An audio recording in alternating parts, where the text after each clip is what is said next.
Hello there, and welcome to a run-of-the-mill exclusive video. Today we will discuss innovation. I understand that the term innovation may bring worry to some of you, or even make you feel a little sick, as you might not fully understand it.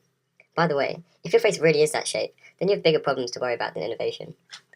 Well, fear no more, for all innovation really is a disruption to the circular flow of ideas. For example, take this little guy. He could be a new technology such as a light bulb. Yes, this poorly drawn blob could be Thomas Edison in his eureka moment. As a result, the circular flow of ideas surrounding candlelight is completely interrupted by this new invention. In other words, new, better ideas replace the old one. An invention may be favoured because it's simply more practical, such as a light bulb, or it may be favoured because it produces greater economic rent. What does this mean? Well, it's the money gained out of doing something. It's a term used by Austrian political economist Joseph Schumpeter, whose work took place in the early 20th century. The concept of new, better ideas and inventions replacing old ones he called creative destruction. So where can this innovation be seen in Great Britain? Well, prior to the Industrial Revolution, sometime around 1760, the price of coal, relative to the wage, i.e. the cost of a worker, declined massively as a result of new innovations which could extract and use coal more efficiently.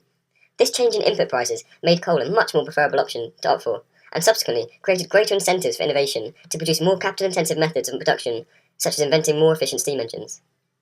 We can see evidence of innovation in modern day by taking a look at an area of California called the Silicon Valley. This breadbasket region, which doesn't actually look like this, but more like this, is commonly considered a byword for innovation. It possesses a number of features characteristic of an innovative heart. Firstly, there are many startup companies, which encourage young entrepreneurial mindset graduates to take risks on innovative ideas. Secondly, there is close proximity between innovative institutions.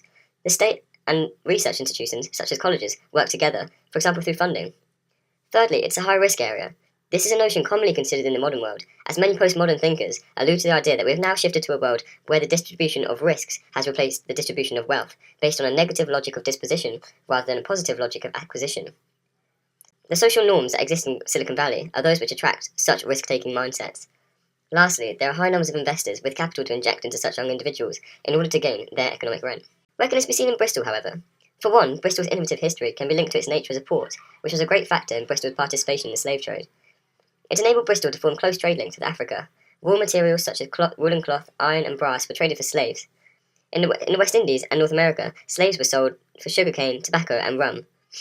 A floating harbour in which ships could float regardless of the state of the tide was proposed in the 1760s. This may be considered innovative in this respect.